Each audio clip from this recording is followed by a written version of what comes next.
빌라도의 그릇된 판결로 인해서 죄가 없으신 예수님께서 십자가형에 처하게 되셨습니다. 예수님께서는 빌라도의 군인들에 의해서 채찍질 당하셨고 온몸이 피투성이셨습니다. 그리고 예수님은 밤새 쉼을 얻지 못하고 신문을 당하시고 고문을 당하시느라 온몸이 지친 상태이셨습니다. 그 몸을 가지고 그 피곤함과 그 마음의 괴로움을 가지고 십자가를 지고 골고다 언덕길을 오르게 되십니다. 예수님께서 십자가에 못 박혀 달리셨고 그때 예수님의 좌우편에는 죄인들이 함께 못 박혀 메어 달려 있었습니다. 그들을 성경은 흉악한 강도 둘이라고 기록을 하고 있습니다. 그리고 예수 그리스도의 그 십자가 위에는 나사렛 예수 유대인의 왕이란 패가 붙여져 있었습니다. 이때 군인들은 예수님을 십자가에 못 박아 두고 난 이후에 예수님의 옷을 서로 나누어 가졌습니다. 그 중에서 속옷은 제비 뽑아서 한 사람에게 몰아주기로 결정을 합니다. 본문 23절과 24절의 말씀을 보면 이렇게 기록을 합니다. 군인들이 예수를 십자가에 못 박고 그의 옷을 취하여 네 깃에 나누어 각각 한 깃씩 얻고 속옷도 취하니 이 속옷은 호지 아니하고 위에서부터 통으로 짠 것이라. 군인들이 서로 말하되 이것을 찢지 말고 누가 얻나 제비 뽑자 하니 이는 성경에 그들이 내 옷을 나누고 내 옷을 제비 뽑나이다 한 것을 응하게 하려 함이로라. 군인들은 이런 일을 하고 라고 기록하고 있습니다. 예수님 걸치신 모든 옷을 다 벗기고 예수님의 속옷까지 벗겼어요. 이때 군인들은 예수님의 옷을 가지고 나누어 가질 정도로 예수님을 조롱하는 행위를 하였습니다. 이때 군인들은 4명이 한 조씩 이루어서 십자가형을 담당하고 있었습니다. 이때 그들이 예수님의 옷과 그리고 속옷을 나누어 가진 것입니다. 이렇게 패역한 무리들이 예수님을 잔인하게 십자가에 못 박고 그 옷을 나누어 가지는 그때에 그럼에도 불구하고 십자가 곁에는 예수님을 사랑하는 자들이 모여 있었습니다. 25절 말씀을 보니까 예수의 십자가 곁에는 그 어머니와 이모와 글로바의 아내 마리아와 막달라 마리아가 섰는지라 라고 기록을 하고 있습니다. 예수님의 육신의 어머니가 되는 마리아가 그 십자가 처형 현장에 있었음을 기록하고 있습니다. 자신의 아들이 죽어가는 것을 보는 어머니의 마음이 어떠할까요? 이로 헤아릴 수 없는 눈물과 괴로움 속에서 예수님의 죽음을 마리아가 보고 있습니다. 마리아가 보고 있어요. 그리고 그 현장에 누가 있었습니까? 예수님의 이모가 있었다고 하는데 그는 살로메입니다. 살로메는 예수님의 어머니인 마리아와 자매간이었고 예수님의 제자인 야고보와 요한의 어머니가 됩니다. 그리고 또한 그 현장에서는 글로바의 아내 마리아와 막달라 마리아가 있었다고 기록을 하고 있습니다. 여기에서 이 막달라 마리아는 예수님으로부터 큰 은혜를 입은 여인입니다. 귀신에게 들려서 고통받던 여인이었고 그 여인에게는 7 귀신이 붙어서 그 인생을 완전히 좀먹고 있었습니다.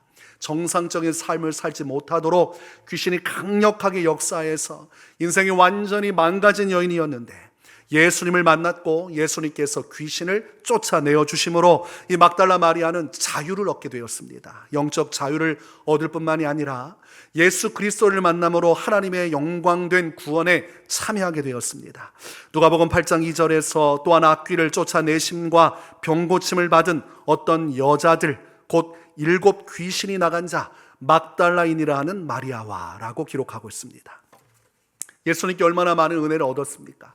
그래서 막달라 마리아는 예수님을 만난 이후부터 예수님께서 가시는 사역 현장을 따라다니면서 자신이 가지고 있는 물질을 가지고 예수님과 제자들을 섬겼습니다.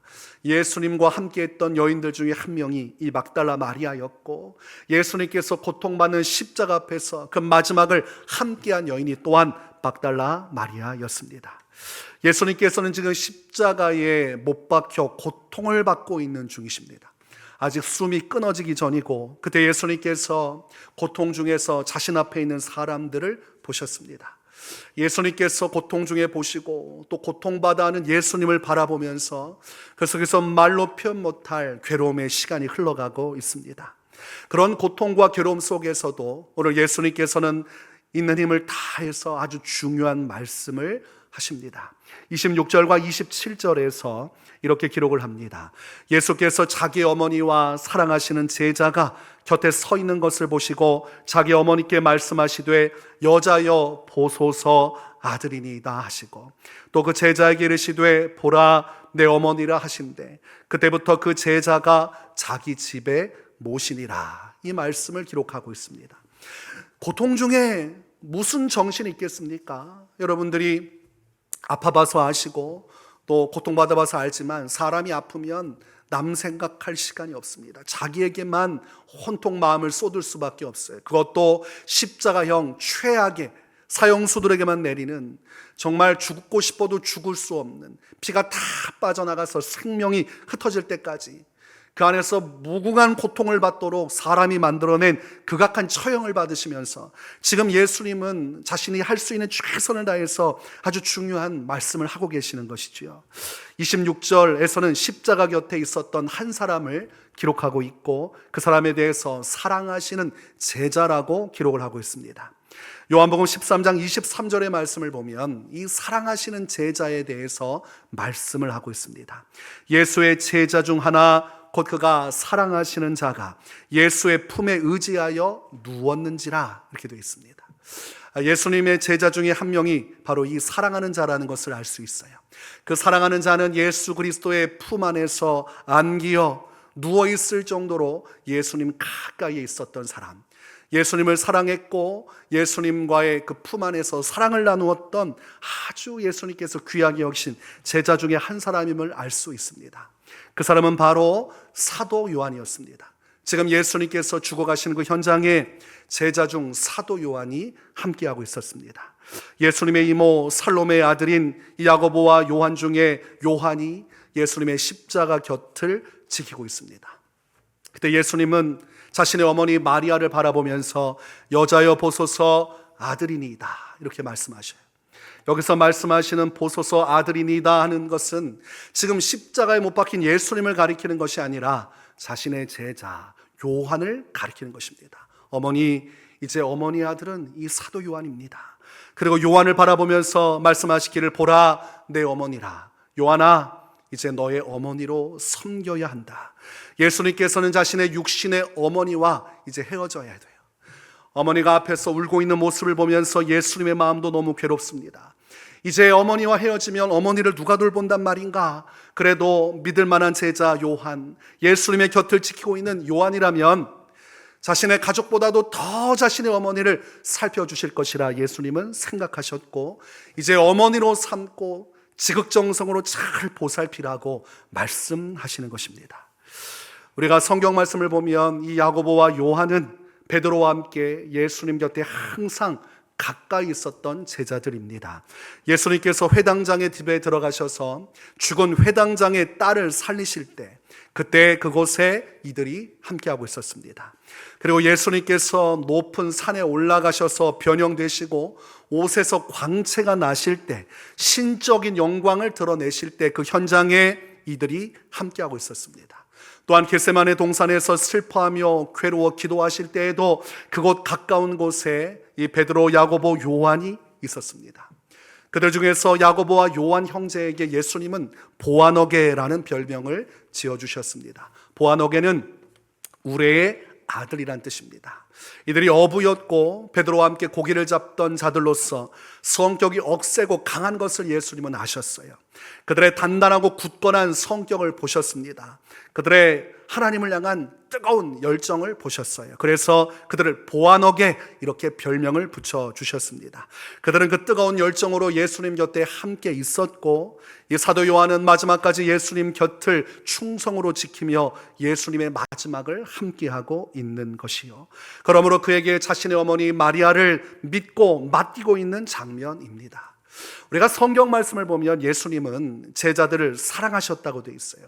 그런데 그 사랑을 끝까지 사랑하셨다 이렇게 표현합니다. 그 끝이라는 것은 십자가에 처형당하심으로 인해 죽는 순간입니다. 예수님께서 죽으시는 순간까지 제자들을 사랑하셨다고 기록하고 있고, 예수님은 최후의 만찬을 제자들과 함께 나누실 뿐만 아니라 그때 그 현장에서 제자들의 발을 손수 다 씻겨주셨어요. 그리고 수건으로 다 닦아주셨습니다. 그들을 끝까지 사랑하신 것이죠. 그리고 겟세마네 동산에서 체포당하여서 끌려가실 때 자신의 안위를 돌아보지 아니하시고 제자들을 생각하셨습니다. 성경 말씀을 보면 예수님은 자신에 대해서 변호하거나 아니면 저항하지 아니하시고 도리어 나는 끌려가겠으나 제자들은 안전하게 돌아갈 수 있도록 그렇게 요구하시고 요청하셨습니다. 예수님은 이제 죽더라도 제자들만큼은 살리고자 하신 것입니다. 이 놀라운 제자들을 향한 예수님의 사랑이 성경에 기록되어 있어요. 그리고 오늘 본문에서는 그 제자뿐만이 아니라 또한 누구를 사랑하고 계세요? 자신의 어머니 마리아를 사랑하고 계심을 알 수 있습니다. 그 고통 가운데서도 몸부림치면서 자신의 어머니를 끝까지 사랑하시는 예수님의 모습을 볼 수 있어요. 제자들을 향한 사랑, 그리고 어머니를 향한 사랑, 예수 그리스도의 가시는 모든 마지막 길은 사랑으로 충만하다는 것을 알 수 있고, 하나님의 아들이신 예수 그리스도께서 얼마나 충만한 사랑의 일들을 이루셨는지를 우리가 성경 말씀을 통해서 분명하게 확인할 수가 있습니다. 요한복음 14장의 말씀을 보면 예수님께서는 하나님 아버지를 보여달라고 요청하는 빌립을 향해서 아주 분명하게 말씀하십니다. 빌립아, 내가 이렇게 오래 너희와 함께 있으되 내가 나를 알지 못하느냐? 나를 본 자는 아버지를 보았거늘 어찌하여 아버지를 보이라 하느냐? 예수님께서는 분명히 말씀하셨어요. 나를 본 것이 곧 하나님 아버지를 본 것이다. 예수님은 자신이 친히 하나님 아버지가 어떠하심을 드러내어 주는 존재라고 말씀하셨어요.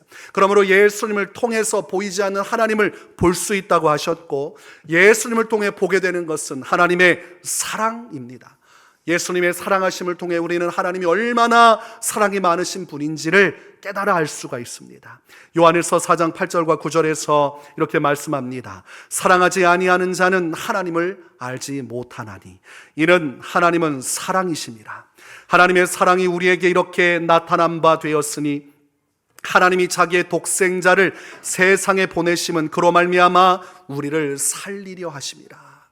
얼마나 사랑이 많으신 분인지 자신의 독생자 예수 그리스도를 이 땅에 보내셔서 그를 죽이심으로 우리를 살리려 하실 정도로 하나님은 사랑이 충만한 분이심을 성경은 분명하게 기록하고 있습니다. 그러므로 우리가 알고 믿고 있는 하나님은 사랑이십니다.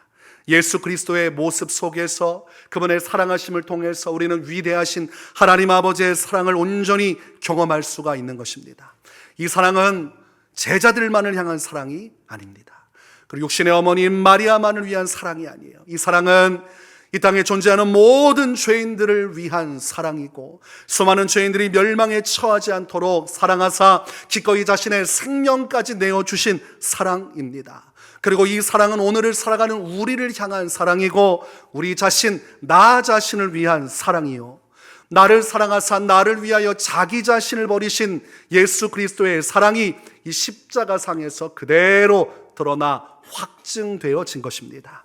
로마서 5장 8절에서 말씀합니다. 우리가 아직 죄인 되었을 때에 그리스도께서 우리를 위하여 죽으심으로 하나님께서 우리에 대한 자기의 사랑을 확증하셨느니라.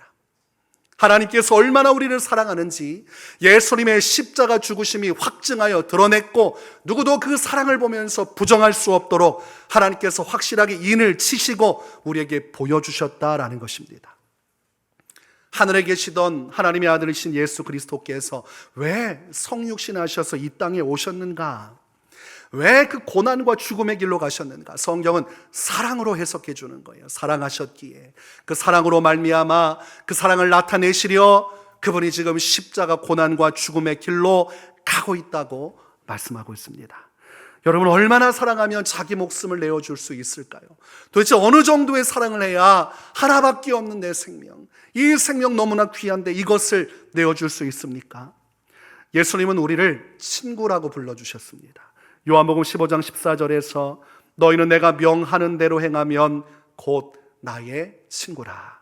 그러면서 앞선 말씀 요한복음 15장 13절에서는 사람이 친구를 위하여 자기 목숨을 버리면 이보다 더 큰 사랑이 없나니 라고 되어 있습니다.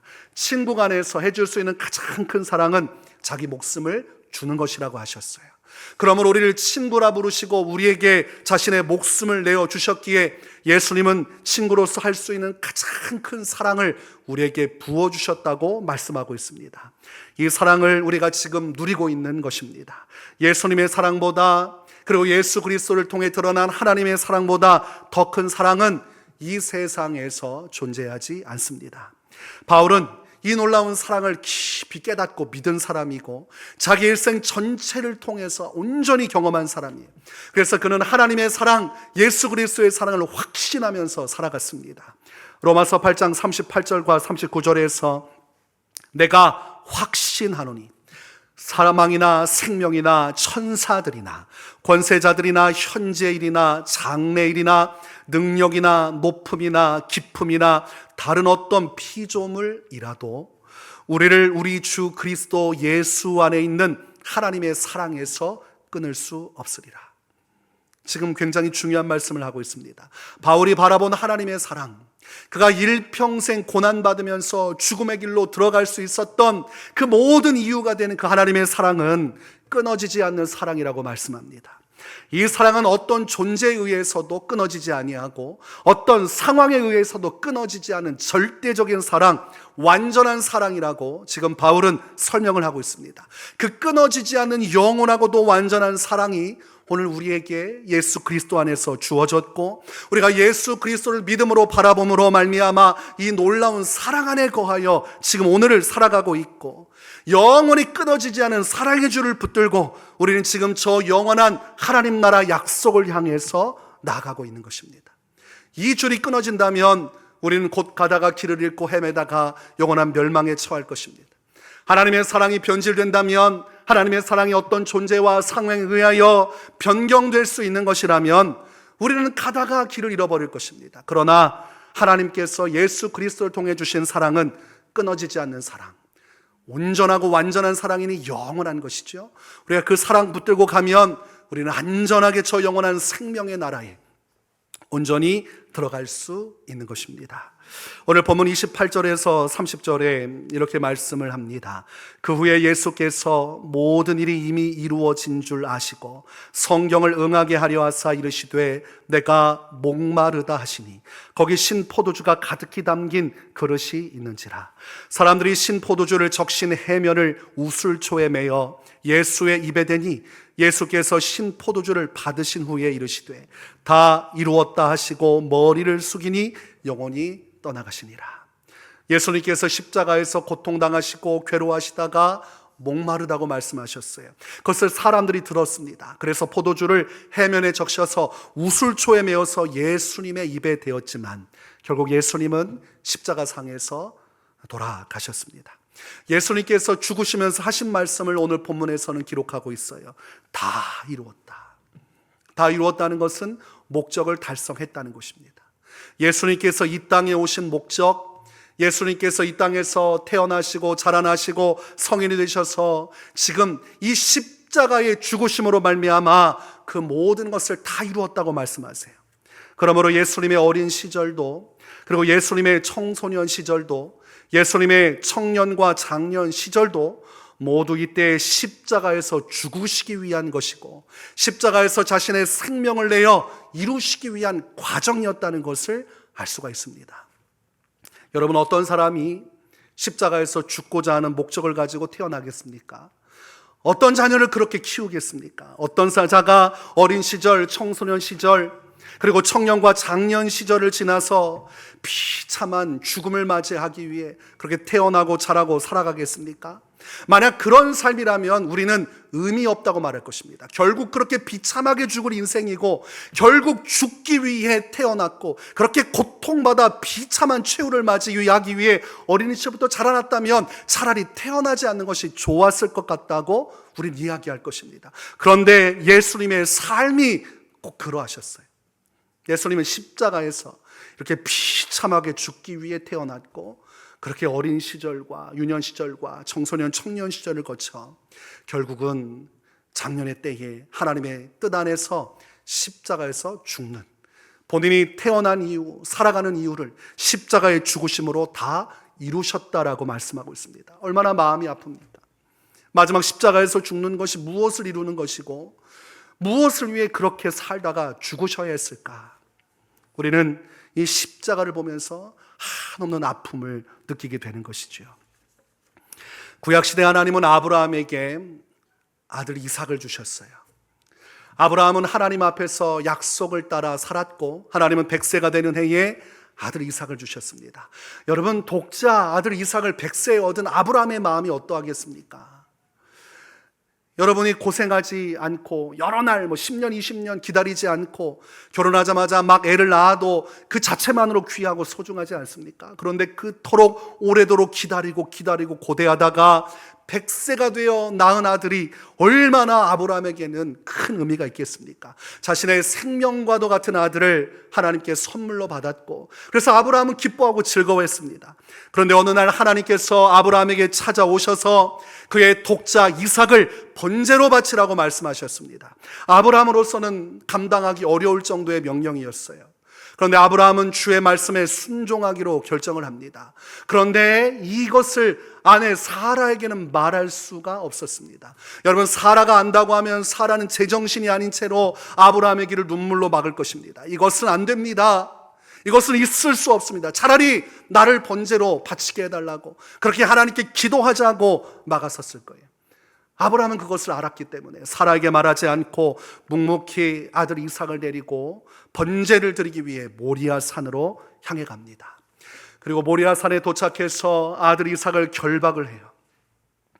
여러분, 자신을 결박하는 아버지를 보는 이삭의 그 눈빛, 그 마음은 어떠하겠습니까? 그리고 자신을 바라보는 그 이삭의 눈을 보면서 그를 결박하면서 아브라함은 어떤 마음의 고통을 받겠습니까?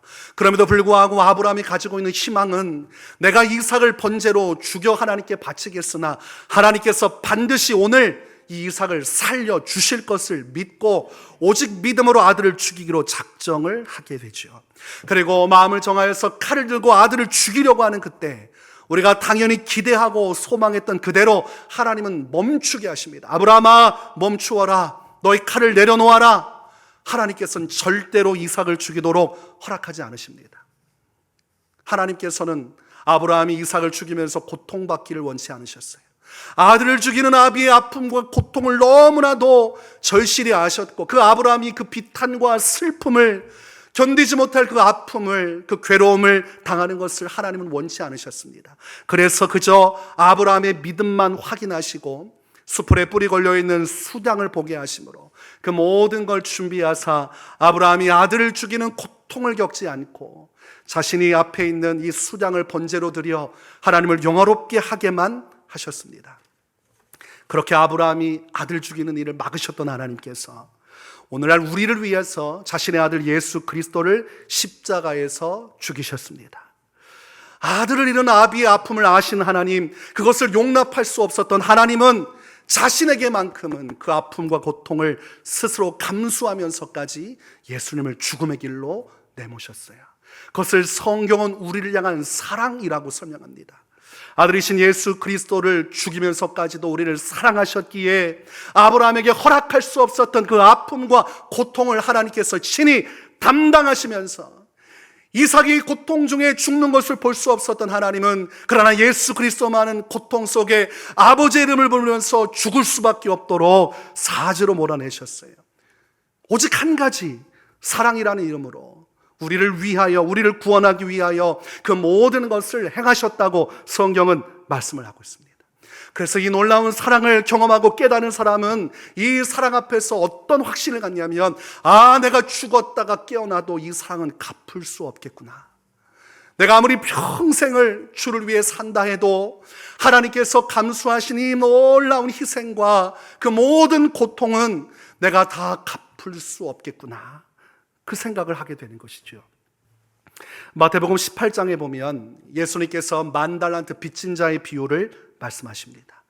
이 10,000달란트는 평생을 수고해도 갚을 수 없는 액수입니다. 갚을 수 없는 빚을 졌어요. 이 10,000달란트는 무엇을 나타냅니까? 어떤 방식으로도 갚아낼 수 없는, 해결할 수 없는 우리의 죄 문제로 이야기하면서도 정말 하나님께서 우리에게 베풀어 주신 은혜, 평생 동안 갚을 수 없는 하나님의 은혜와 또한 사랑을 나타내는 것입니다. 예수 그리스도의 십자가, 이 속죄함을 통해서 우리는 모든 죄의 빛을 탕감받게 되었고 그 죽으심을 통하여 한량없는, 갚을 길 없는 사랑을 받게 된 것입니다. 그러므로 십자가 앞에 서면 우리는 눈물이 날 수밖에 없어요. 정말 하나님의 성령의 감화와 조명이 우리의 심령을 붙들 때 예수 그리스도 안에서 주시는 이 사랑 앞에서 우리는 몸둘 바를 모르게 되어 있습니다. 그때 회개하는 것입니다. 이 놀라운 사랑이 나를 향한 사랑임을 깨닫게 되고 하나님의 사랑이 끊어지지 않는, 갚을 수 없는 완전한 사랑임을 내가 온전히 경험하고 믿게 될 때 비로소 하나님 앞에 눈물로 회개하고 애통해야 하면서 하나님 앞에 엎드려 복종하는 길로 가는 것이죠. 그래서 믿음과 신앙이라는 것은 강제적으로 억지로 가는 길이 아닙니다. 그 길은 우리가 감동, 감화받아서 기꺼이 기쁨으로 자발적으로 가는 길이에요. 신앙의 길은, 고난과 죽음의 길은 어쩔 수 없어서 내가 구원받기 위해 가는 길이 아닙니다. 그 놀라운 사랑 앞에서 내가 드릴 것이 이거밖에 없으니까 갚을 수 없는 삶이지만 이것이라도 주께 드리며 주님의 부르심을 향해 나아가고자 기꺼이 내 생명도 바쳐 예수님의 뒤를 따르는 것입니다. 예수님께서 그렇게 나를 사랑하셨다면 나도 이 작은 몸을 가지고 마지막까지 주를 위해 무엇이라도 드리며 살다가 그 하나님의 나라 영광에 들어가서 오직 나의 주 예수 그리스도만을 높이며 영원히 주님과 함께하고자 하는 마음으로 우리의 신앙의 여정은 계속해서 이루어지는 것입니다. 예수님께서 가신 그 길, 그 무한한 사랑의 길, 우리도 주님을 사랑하여 기꺼이 기쁨과 감사함으로 뒤따라갈 수 있기를 주님의 이름으로 축원합니다. 우리 함께 찬양하겠습니다.